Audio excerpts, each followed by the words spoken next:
Boa noite, meu povo! Vamos lá. Vamos começar. Deixa eu ajustar essa luz aqui enquanto vocês vão chegando. Oi, Lia. Deixa eu ajustar essa luz aqui que eu acho que agora sim. Eu acho que agora melhorou. Vocês vão dizendo aí como é que estão. Oi, gente! Ana Luísa, Juca, Lídia, Cofbe, Bruna. Bem-vindos, meu povo! Declaro aberta a temporada de lives 2021 do Mundo Adoção. Voltamos depois de 1 mês e meio de férias sem live, né? De férias de live, né, minha gente? Porque eu continuei aí no Instagram e tô aqui. Enquanto vocês entram, eu tô me ajeitando aqui. Eu já perdi o calibre aqui dessa luz, eu não sei se tá bom, não sei se tá ruim. Então vocês vão me dizendo aí que é assim, não. Acho que assim tá melhor. Acho que assim. Vocês me digam aí como é que tá? Tô me ajustando aqui que esse negócio, ó, tem tempo que ele não é usado, minha gente. Ah, saudade das lives, eu também tô com saudade das lives. Assim vocês me veem melhor. Assim. Ai. Eu também tava sentindo saudade das lives, porque eu adoro fazer live, minha gente. Então, eu tava sentindo saudade de vocês, de conversar com vocês ao vivo. Ai, obrigada, Júlia, já que tá ótima, né? Então já senti que tá ok. Então, estamos voltando com tudo. Então, eu tava sentindo muita falta de fazer live, sim. Eu fiz 2 lives como convidada. Uma com a Alexandre na semana passada. Fiz um no sábado com uma enfermeira falando de adoção. Mas eu estava sentindo falta de vir aqui falar para vocês, falar de adoção puramente. Boa noite, Nelma. Boa noite, Bruna. Boa noite. É Derlôncio? É, Derlôncio. Pois bem, minha gente, deixa eu só fixar aqui o tema. Pronto.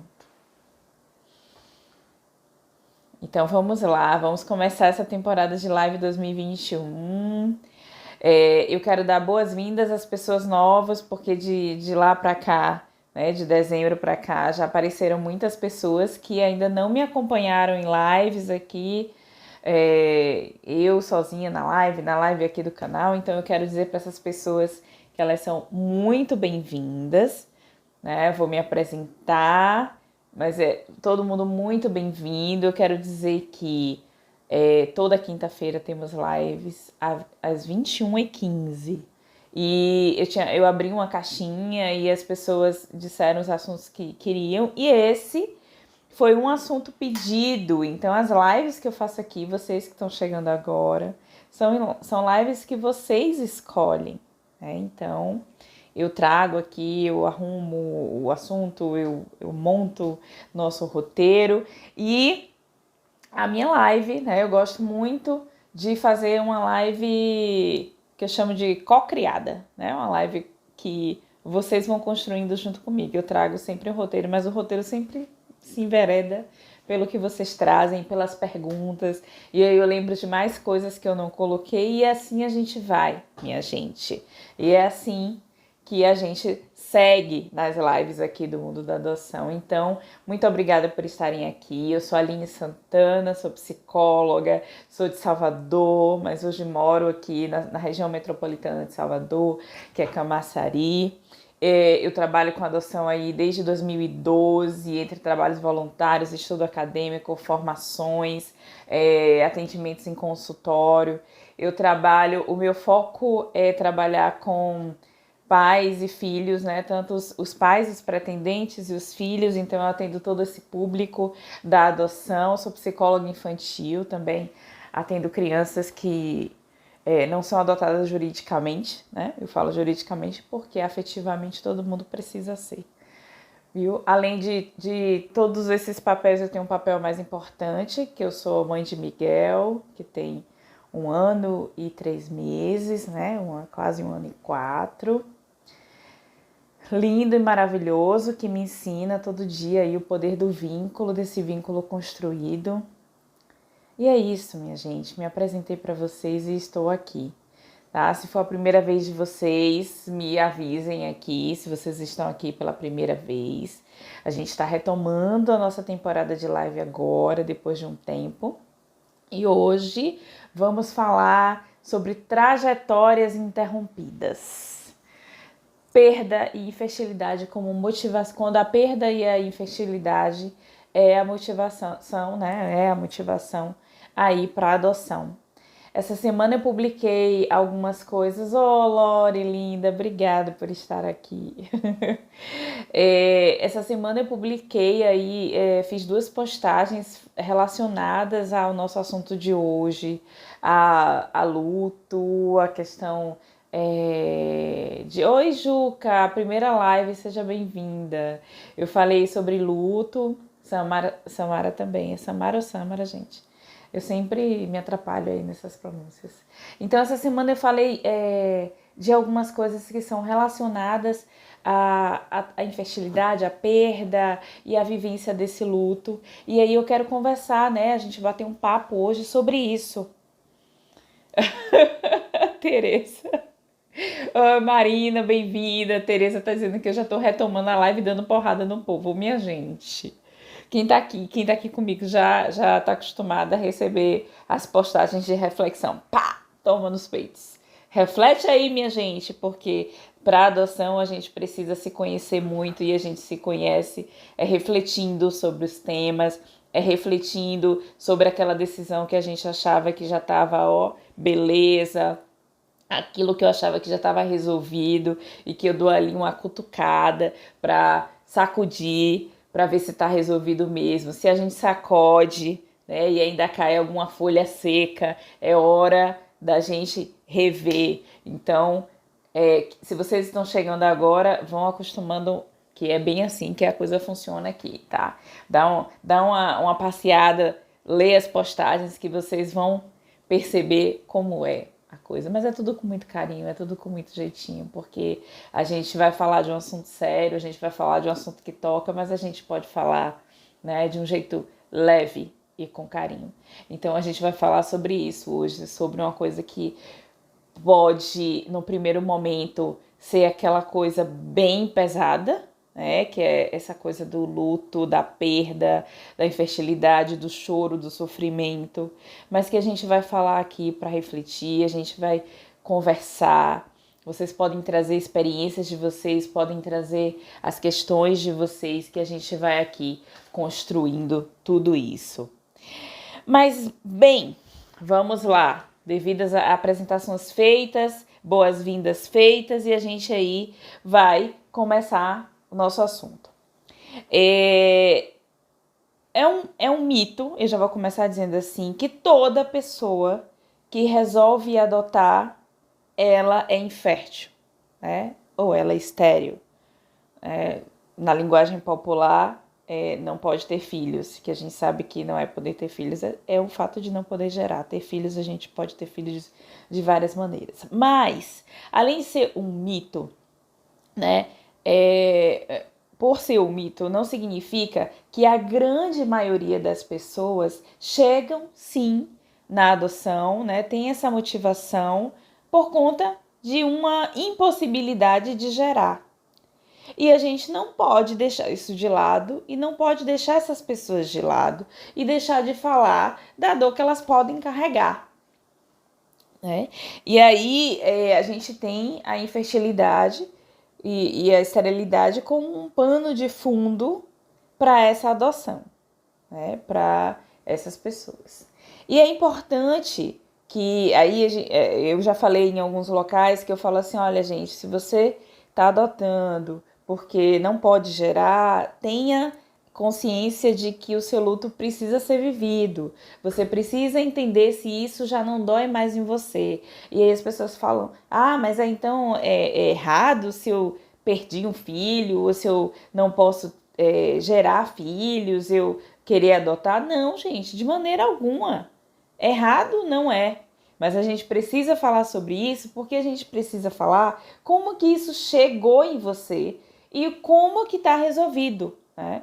Como que isso tá? Então, como foi que isso foi recebido? Essa semana eu falei numa postagem que eu escrevi sobre o luto que ninguém vê, né? A infertilidade é um luto que ninguém vê. E é por isso que a gente bate tanto nessa tecla. Por quê?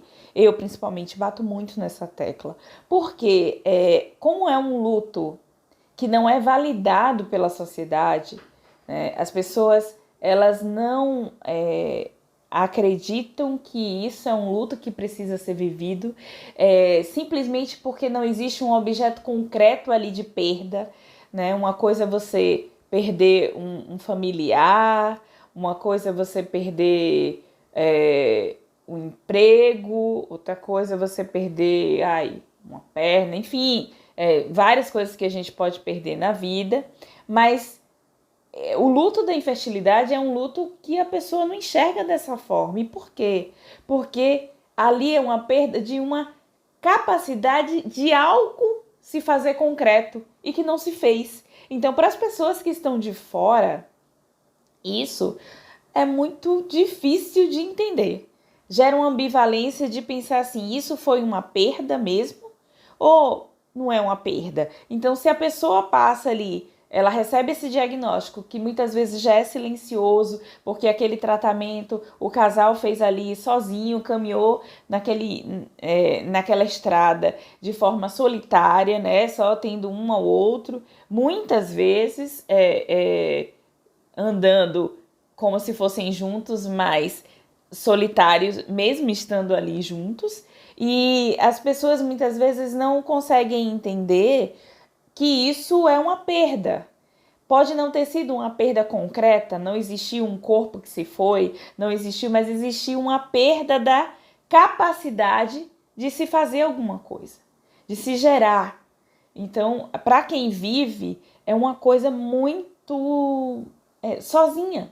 Né? As pessoas, elas não conseguem entender que é preciso viver isso, é preciso chorar isso. Então, a maioria delas diz assim, mas logo, logo você engravida de novo. Ou, mas você tentou, né? É uma pena, né? Isso, o engravida de novo é quando há uma perda gestacional, né? Como se um outro filho tivesse que substituir rapidamente o outro que morreu e tal, que foi perdido ali.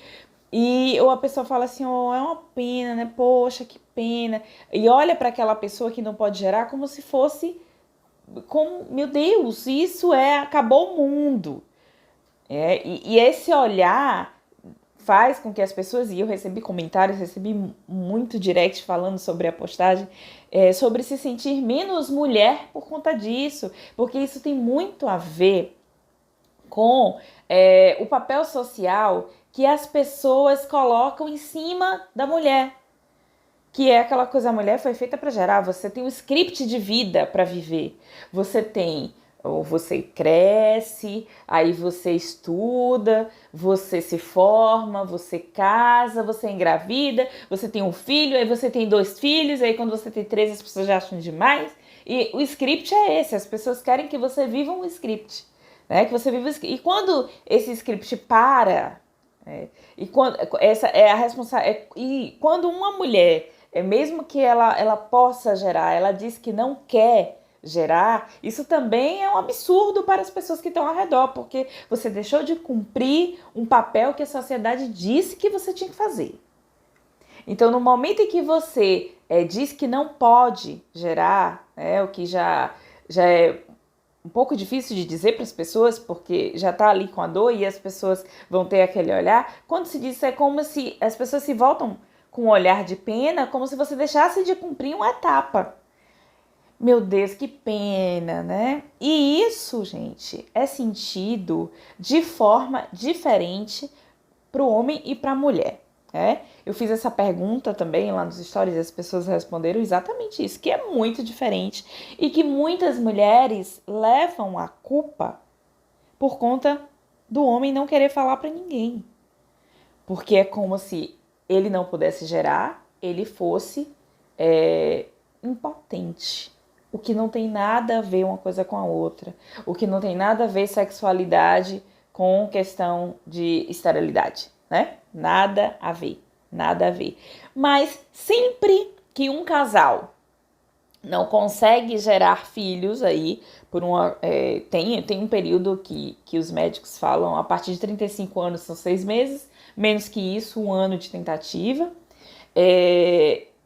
Sempre, na sua grande maioria, começa a investigar pelas mulheres em sentimento, em exames invasivos, que são muito invasivos, e as mulheres fazem, são reviradas de cabeça para baixo, e quando o homem resolve, quando não tem mais o que investigar naquela mulher, que aquele homem resolve investigar, a questão era com ele.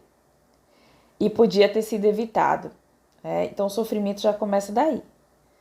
Esses anos de tentativa, todo esse sofrimento vivido pela mulher, e quando vai ver, é uma questão masculina. Segundo as estatísticas, né, que eu estudando percebi que as chances são bem concorrentes aí. Não tem acontece mais com mulheres ou acontece mais com homem. É 30% de cada.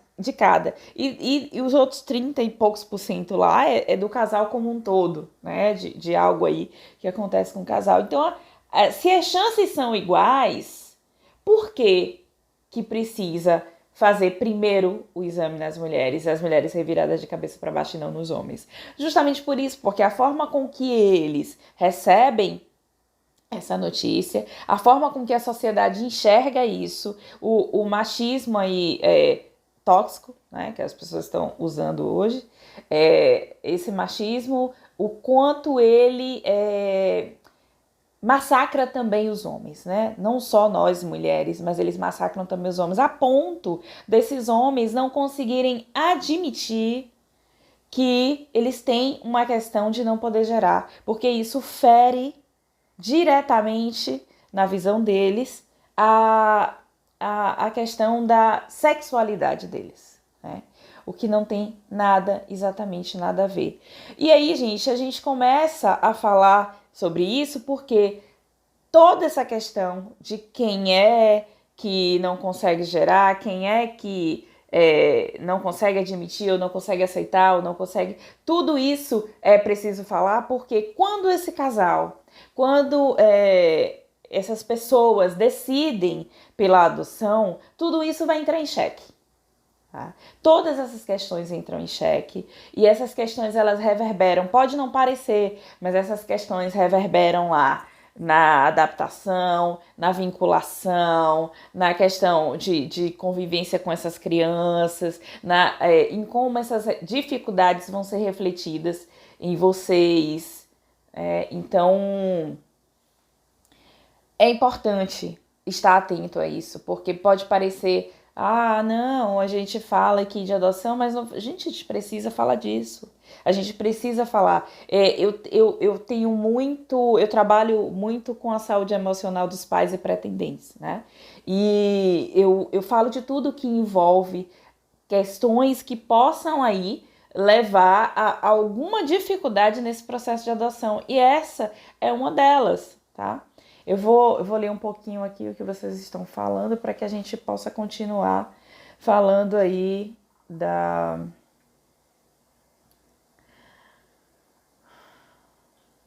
Uai. Isso, Jamile tá dizendo, só quem vive sabe. Samantha tá dizendo que ela tem um filho biológico e depois dele ela sofreu 2 abortos. Depois disso tudo que passei, eu queria muito ser mãe novamente. Queria muito adotar, mesmo meu marido ainda não está aberto para adoção. Para isso, né? Para adoção, no sentido. Pronto. Samantha fala uma coisa que é importante. Por quê? Quando eu falo dessa questão do diagnóstico e quem recebeu, quem não recebeu bem, cada pessoa tem um momento de viver o seu luto, tá? Cada um sente de uma maneira, e a gente já concorda sobre isso. Esse diagnóstico chega em cada um chega para cada par aí desse casal de uma forma, e ele é vivido de formas diferentes, assim como o tempo de introjetar, de aceitar, de ter raiva, eles são tempos diferentes. Então, não adianta, muitas pessoas me perguntam assim, ai Aline, eu quero tanto adotar, porque aconteceu isso, aconteceu aquilo, e eu quero muito adotar, né, seja lá qual for o motivo, mas meu marido não quer adotar, ou minha esposa ainda não está aberta para adoção, e eu queria muito fazer uma sessão com você, assim, para que você convencesse ela, gente, eu falo, por favor, né, do de Vanderlei, por favor, pare agora, minha gente, eu não convenço ninguém, não. O que eu faço aqui é para que as pessoas reflitam sobre suas escolhas, né? E aí eu falo o seguinte, ó, se nesse momento a sua demanda é essa, eu não posso muito te ajudar a convencer ninguém, né? Eu posso ajudar aí no sentido de conversar e gerar reflexões para que vocês juntos cheguem nessa conclusão ou se essa for a conclusão de vocês. Então, isso é importante. É importante saber que é importante saber que se deve respeitar o tempo de assimilação do outro. Essa é a primeira coisa antes de se tomar uma decisão para adoção, logo que se tem um diagnóstico desse. Respeitar o tempo de assimilação do outro, porque forçar uma pessoa a fazer aquilo que ela não deseja, né, ser motivado pela motivação do outro, não é um melhor começo para a adoção. Porque na primeira dificuldade que se encontrar lá na frente, aquele par que não queria a adoção, que não estava totalmente convencido que era aquilo que ia tornar ele pai ou mãe, não se autoriza a ser pai nem mãe dessa criança e muitas vezes explode com eu só fiz isso por você. Então prestem bem atenção a esse ponto, para que a gente possa discutir. Uma outra coisa que eu trouxe aqui também são as partes antes de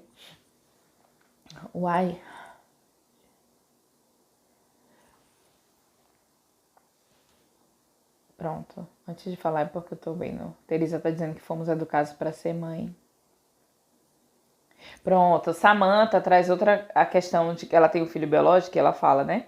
Logo, logo, ela vai engravidar de novo. E aí entra toda a motivação, trazendo a infertilidade e a perda do filho como motivação para adoção. Existem pontos que a gente precisa falar e que são muito importantes. Por quê? Em muitos casos, quando o casal, as pessoas ainda não estão muito bem resolvidas com esse diagnóstico, ainda não está muito bem assimilado, eles tendem a querer resolver isso logo, né? Aquela pessoa que fala assim, ok, tá? Eu acabei de receber a notícia, estou ali sentada na cadeira na frente do médico, ele acabou de dizer para nós que não vamos conseguir gerar, ou que a fertilização não andou, não seguiu, ou eu acabei de ter uma perda e o médico disse que depois dessa perda eu não vou mais conseguir engravidar. Então, assim, eu estou recebendo uma notícia de alguma forma que está dizendo que eu não posso gerar mais, tá? E, assim, eu simplesmente ouço, né? Levanto e digo, tá, ok. Não posso, né? Então, vou seguir minha vida. Já vi muita gente fazendo isso. Ok, vou seguir minha vida.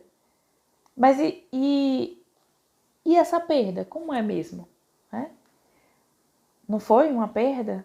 Então, tem pessoas que se recusam a pensar nisso como uma perda, se recusam a fazer esse luto. E aí, tem dois caminhos, né? Na verdade, um caminho, mas que também falam tem duas vertentes aí, dois pontos, que é quando eu busco um outro, né, nesse momento em que eu digo que, ok, tá tudo bem, eu vou agora resolver minha vida de outra forma, então eu vou buscar uma outra forma que faça justiça à injustiça que eu tô vivendo. Né? Foi um erro, isso, absurdo, eu não poder gerar, como assim comigo? Então tá, eu também não vou buscar esse outro que faça justiça. Buscar esse outro que faça justiça, leia-se eu vou ser mãe de outra forma, mas sem elaborar a primeira que eu não pude ser. E aí esse outro, que a gente pode dizer aí a criança, ele vai chegar com com um papel de fazer justiça àqueles pais que não puderam gerar. Então, a criança já chega aí com o papel.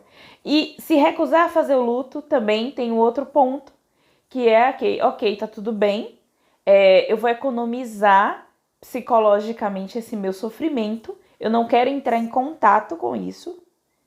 E nesse não entrar em contato, eu vou em busca de algo que supra essa ausência que eu acabei de ter aqui agora. Porque é como se a minha vida tivesse tudo certinho. Em algum determinado momento, uma página foi arrancada de mim, porque aquela página eu não vou poder escrever. Mas ok, já que eu tenho que seguir sem essa página, deixa eu achar alguma coisa aqui que eu possa colar essa página de novo. Eu não vou sofrer por isso, porque eu não vou perder tempo sofrendo. Eu já perdi tempo demais fazendo tratamento, investigando, fazendo fertilização, Eu já perdi tempo demais, eu não posso perder mais tempo. Eu preciso fazer isso andar rápido. E aí se tende novamente a buscar alguém ou alguma coisa que preencha esse espaço. E a decisão de adoção nesse momento da trajetória é perigosíssimo. Perigosíssimo colocar uma criança com um fardo desse dentro de uma família. O fardo de tapar o buraco, de colar uma página que não foi bem elaborada antes. O fardo de de fazer justiça àquela impossibilidade de se tornar pai e mãe de forma biológica. É perigosíssimo. Não sei se vocês conseguem aí enxergar dessa forma, né? Se vocês conseguirem, vão me dizendo aí. Mas essa é a primeira visão. É o primeiro ponto que tem que ser visto. Esse ponto do o recusar o luto ou procurar alguém, o outro, que se faça justiça a esse sentimento. E uma outra, caminhando mais, tem um outro ponto que é ponto de traumas e sofrimentos. A Samantha trouxe a questão da perda dela, né, das duas perdas, que está dentro aí desse trauma e sofrimento. Esse trauma e sofrimento pode vir de algumas coisas vividas na gestação, pré-natal, pós-natal, como ter sofrido demais numa gravidez, ter passado muito mal, ou pós-natal, aquela criança teve muitas complicações e aquele pai e aquela mãe não desejam mais passar por aquilo e eu quero, ou então eu perdi esse filho, né, que foi o caso que a Samantha falou, e eu quero então fazer assim, já que eu sofri tanto, eu abro o meu espaço para aceitar aquela criança que já sofreu também. Pode parecer estranho e a primeiro momento pode não parecer uma coisa consciente, que alguém fale pensando dessa forma, mas é preciso olhar com carinho para esse ponto, né? Para essa coisa que eu estou trazendo, porque é uma adoção no lugar de, ok, eu sofri, eu já entendi como é ruim sofrer e agora eu quero alguém que já sofreu também. Já que eu quero ter um filho, eu vou escolher alguém que tenha tido uma vida sofrida para amenizar esse sofrimento. Esse não é o melhor caminho. Esse não é o melhor caminho. Quando uma adoção ela é carregada de dor, ela é carregada ela vem posterior a uma carga grande de dor, de sofrimento, seja ele por qualquer motivo, né? Isso é importante que se leve essa pessoa, esse casal, a refletir mais sobre isso, a esse desejo que pode não ter e não parecer em primeiro momento no nível consciente, né, que está relacionado com o sofrimento deles, mas é importante que se reflita sobre isso. Por isso que a gente fala muito, né, de todo mundo trabalha com adoção, e eu bato muito na tecla de que é importante a preparação, de reflexão, para que vocês entendam. Muitas vezes o que vocês falam para vocês soam de uma forma, né? Mas para quem está ouvindo e analisando aquilo, ligada a outros fatos da vida, tem uma outra conotação, tem um outro sentido. E aí esse sentido a gente devolve para que as pessoas possam refletir sobre isso. Tudo isso pode lá na frente respingar numa possibilidade aí de adoção bem sucedida. Ela pode respingar e levar essa possibilidade embora por uma coisa que ficou guardada ali sem que vocês pudessem entender. Deixa eu ler um pouquinho aqui. Falando aqui do sentimento de homem é diferente. Fábio, vou chamar de Fábio. Falando que lá na casa dela, os dois, né, tem o diagnóstico, mas que levou anos para descobrir. Jamile está falando que tem uma amiga que insiste em que eles façam tratamento, mas que não quer que adotemos, né? E quer a distância dela. Se a sua decisão é adotar, eu não digo distância, né? Educar essa pessoa também é uma opção. Teresa está falando que até perguntam qual é o meu problema biológico, mas nunca perguntam qual é o do esposo dela. É engraçado isso, né? As pessoas sempre acham que é a mulher que tem problema, até porque é a mulher que nasceu para gerar, para procriar, né? Como se ela procriasse sozinha, né? Só Maria, minha gente, com o Divino Espírito Santo, porque a gente precisa de outra pessoa, ou de outro método, né? Para fazer isso.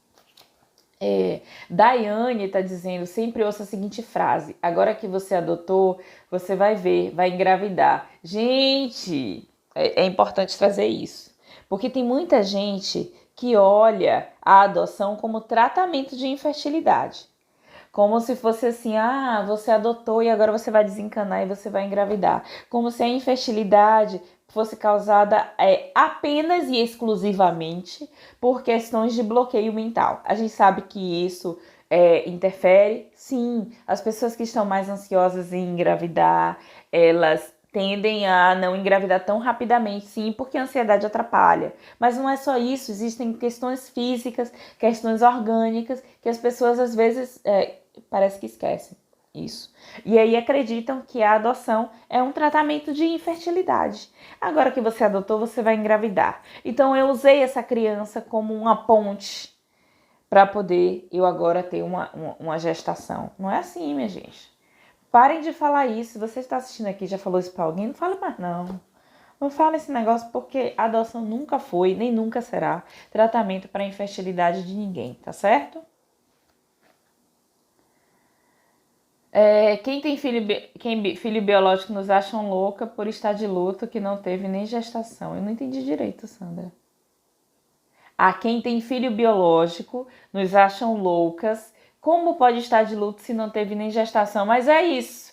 As pessoas acham que só tem que perder coisa concreta. Perder a capacidade, inclusive... Uma vez eu falei isso e a pessoa até discordou de mim, mas eu não me importo com isso muito não.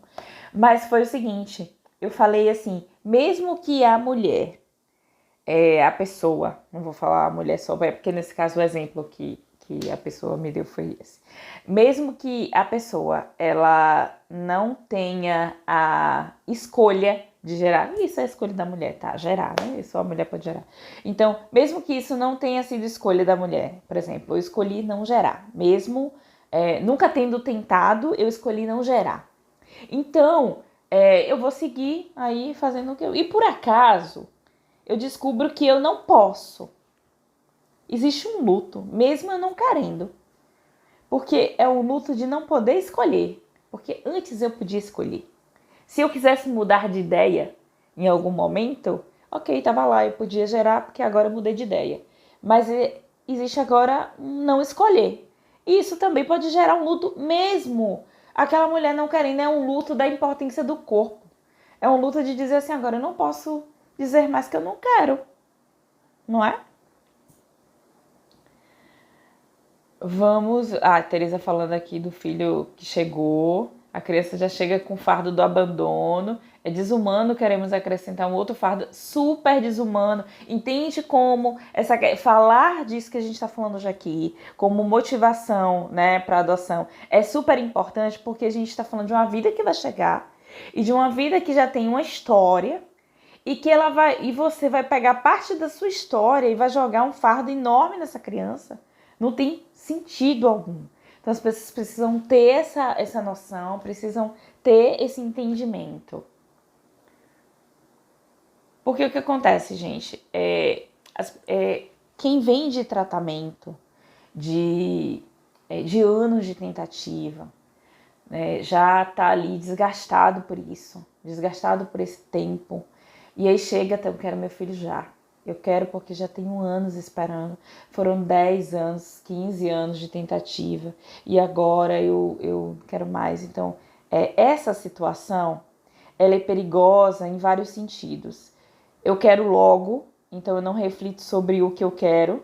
Eu quero já, eu não reflito sobre que perfil eu vou dar conta. Aí eu não reflito sobre esse perfil, eu quero uma criança de 0 a 10 porque eu quero que chegue logo, aí de repente a criança não vem com 1 ano, eu abro de 0 a 12, e aí chegou uma criança de 7, mas o que eu queria na verdade mesmo era trocar uma fralda, e essa ansiedade toda, e todo esse não saber lidar com esse turbilhão que as pessoas são acometidas depois de receberem essa notícia, ela cega, funciona como um véu que cega as decisões racionais, né? Cega o que é correto fazer. E as pessoas agem pela emoção e acabam tendo decisões que são erradas e que podem impactar na vida de pessoas que não têm nada a ver, que são essas crianças que chegam lá na frente. Alguém concorda plenamente e eu já não sei mais o que foi que eu falei que a pessoa concorda plenamente. Gente, vai ficar salva a live, mas fica aqui com a gente, tá? Lia tá dizendo que teve 2 perdas e não tem vontade de fazer tratamento, mas penso muito na adoção. Amadureça a sua ideia, Lia, leia, saiba as questões que são inerentes à adoção, reflita e aí sim decida, tá? Não decida ao léu. Não decida, vou fazer isso. Não, decida consciente, porque a decisão consciente ajuda muito no sucesso da adoção. Pois bem, a gente falou aí do trauma, do sofrimento, né? E essa disponibilidade para receber o sofrimento do outro. E no lugar de pena. E aí é importante que essas pessoas, elas tomem quando eu convido a pessoa a refletir sobre isso, eu convido a ela, quando a gente está num processo terapêutico aí, que a gente convida a pessoa a refletir, é exatamente tirar essa pessoa dessa caixinha. Né? Eu vou tirar essa pessoa dessa caixinha que acha que tudo é dessa forma, e fora da caixa, você consegue enxergar a situação. E conseguindo enxergar a situação, você vai perceber que isso talvez não seja isso nesse momento. Sacrificar a sua parentalidade, né? Utilizar a sua parentalidade simplesmente porque você quer salvar o outro de um sofrimento que você determinou, né? Como sofrimento para ele, não é uma coisa que é interessante colocar em jogo, né? Porque não é essa a intenção do adotar, né? Salvar alguém do sofrimento. É sim ser pai e ser mãe. Então você está colocando aí uma parentalidade em jogo por uma coisa que você está dizendo que existe. E talvez não exista assim. Porque, ok, a história das crianças, as histórias, né? São histórias que são dolorosas e podem ter muito sofrimento, mas pode não ter em algumas. E aí você tá aí trazendo já, tomando isso como verdade. E aí, minha gente, a recusar, a gente começou a falar lá na frente, mas a recusa de fazer o luto, e eu falei como economia de sofrimento, eu acabei adiantando aqui o que a gente tá no roteirinho, mas aí é uma questão muito perigosa. Eu coloquei que a mais perigosa é justamente quando... Uai! A pessoa aqui sacudiu o negócio. A recusa, a decisão da adoção nesse momento é a decisão, o momento mais perigoso. Porque aí você está colocando, né, já como alguns falaram aí, o fardo. E aí, minha gente, vem as fases, né, que são algumas fases que a gente sempre fala para as pessoas precisam passar por isso, até para entender e amadurecer essa ideia. No primeiro momento aí do diagnóstico de infertilidade, as pessoas tendem, isso também é uma parte do fase do luto, as pessoas tendem a negar.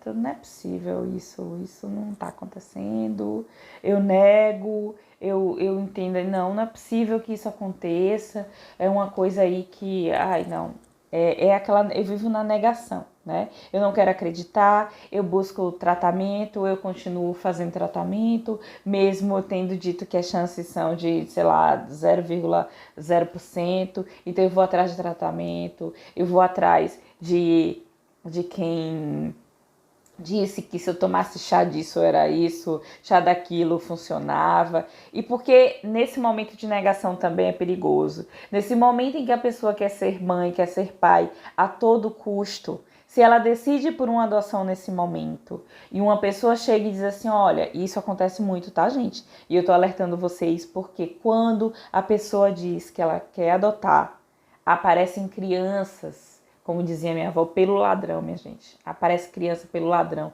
que você não sabe como tem tanta criança.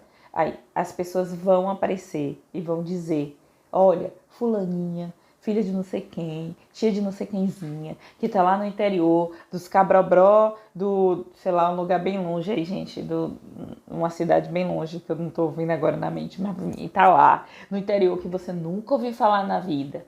Você nunca nem chegou perto, não sabe nem como é que chega lá. Lá tem alguém que tem uma criança que quer doar para alguém.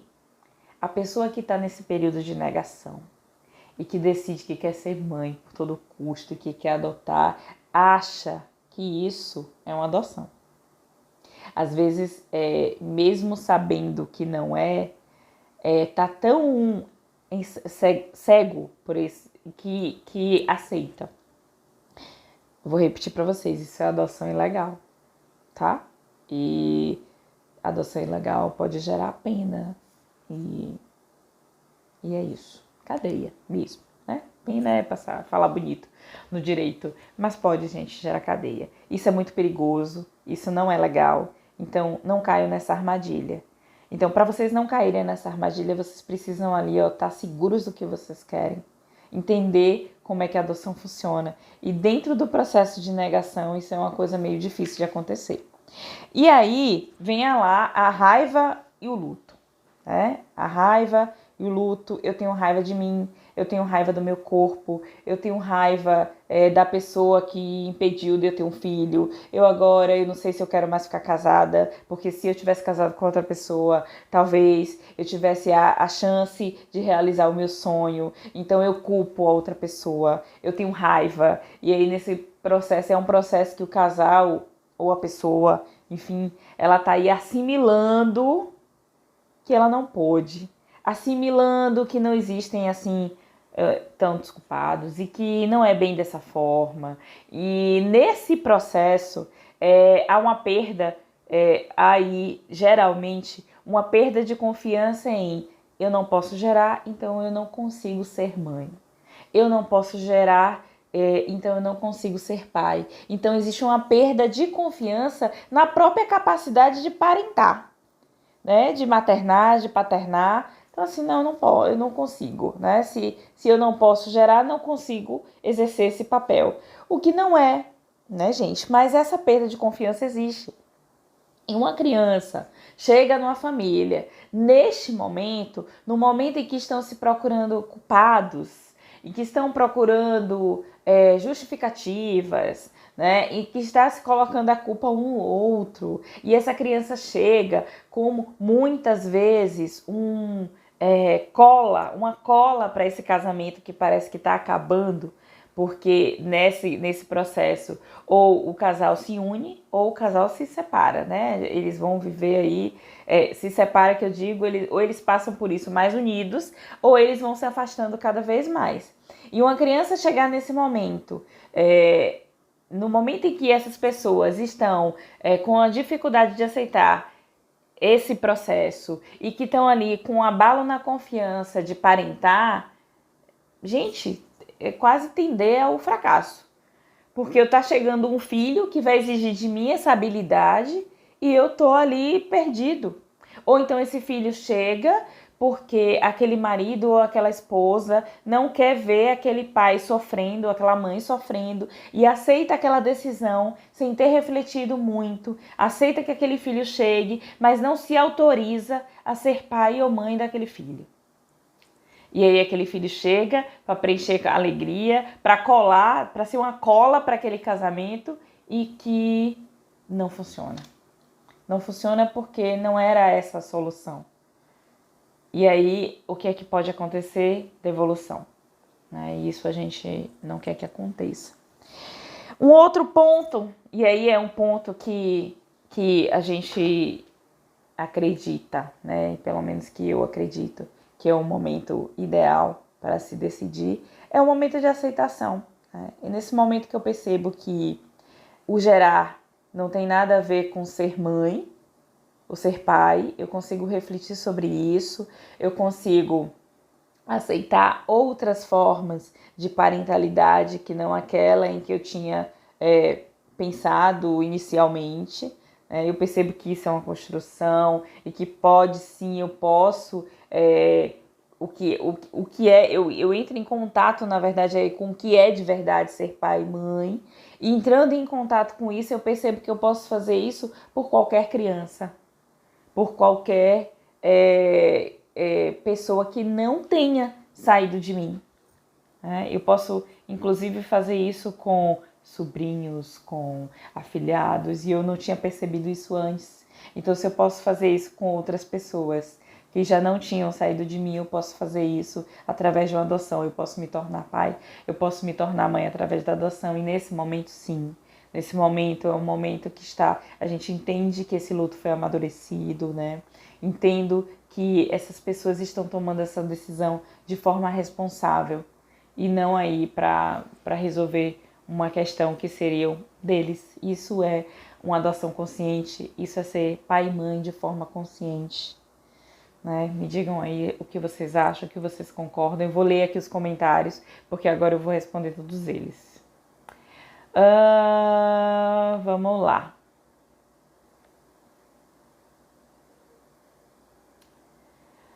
Lia falou que não quis fazer tratamento. Maiara disse que depois que descobriu que ela não podia engravidar, decidiu adotar. Nem optei por tratamento. Sim, tem pessoas que optam direto para adoção, porque o tratamento é bem invasivo, né? E consideram que é um sofrimento muito grande para poder se realizar uma coisa que pode ser realizada pela adoção, né? Nas suas consultas, quando você acha que o casal está preparado para entrar em um processo de adoção, olha, geralmente quando eles chegam antes, né, eu avalio, eu faço um processo inicial. Sempre as pessoas perguntam, como é o seu processo? Você tem uma metodologia? Eu ouço as pessoas. Minha metodologia é eu ouvir, porque eu construo para aquela pessoa. Não existe uma receita de tratar todos os pretendentes, nem de tratar todas as pessoas que chegam, que querem adotar ou que estão passando no pós-adoção da mesma forma. Então, eu ouço essas pessoas, eu sinalizo sobre... eu peço para que eles reflitam um pouco mais, para que eles entendam ali, busco trazer umas reflexões mais profundas, uso algumas atividades muitas vezes, né, que eles levam, pensam, refletem, fazem sozinhos em casa, trazem de volta, discutem isso comigo.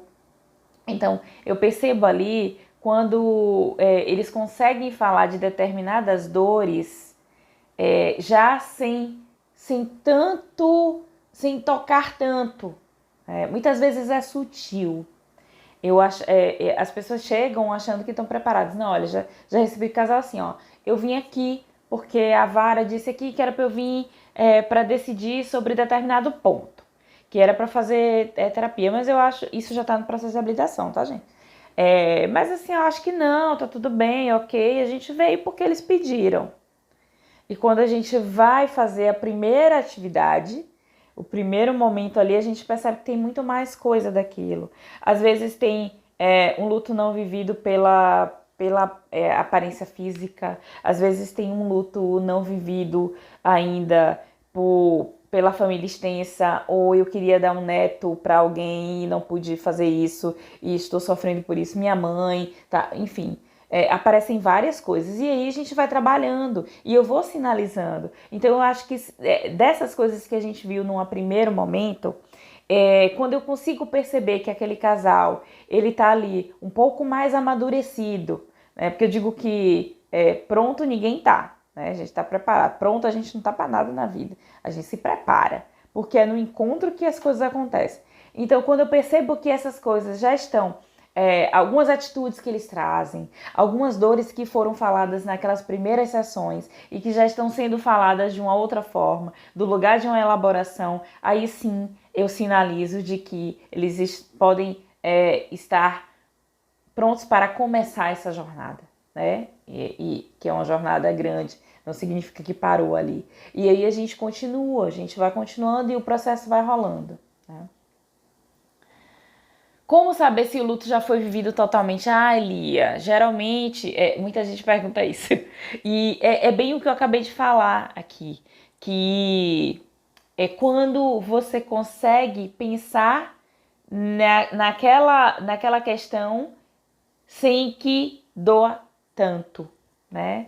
Não é esquecer, não é viver o luto, não é esquecer o que você passou.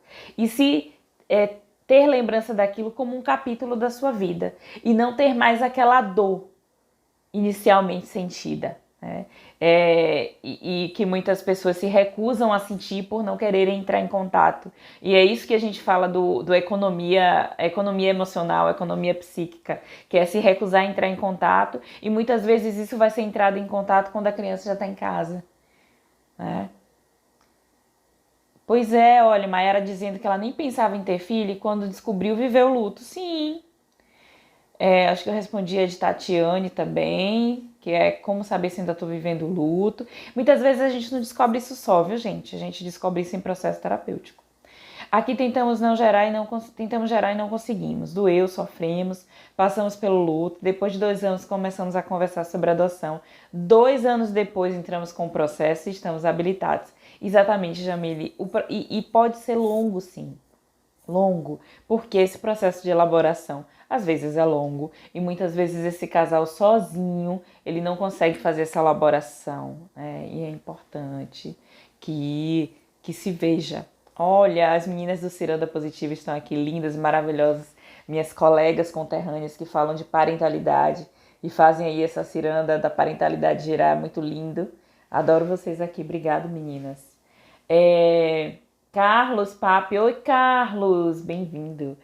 Sendo tio, percebi que tinha amor para ser pai de um filho não biológico. Exatamente, né? E muitas pessoas não param para perceber isso, não param para entender que a gente adota, minha gente, a todo momento na nossa vida. A gente adota um colega de trabalho, a gente adota um afilhado, um sobrinho, mas quando fala do filho, a gente só para pensar no que a sociedade entende como um caminho natural, que é um caminho da via biológica. Mas não é isso, não é só isso. Ser pai e mãe vai muito além de gerar, né? Ser pai e mãe vai muito além de parir, digamos assim. Eu estava conversando essa semana, na verdade, conversando não, reunindo coisas para escrever um artigo, né, de uma coluna que eu escrevo mensal sobre adoção.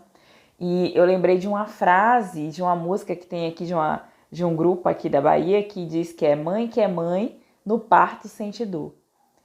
Essa frase é de uma perversidade, digamos assim, não só com quem não sentiu essa dor de parir, como também quem, mesmo tendo parido, biologicamente falando, não teve esse parto que chamam de parto natural.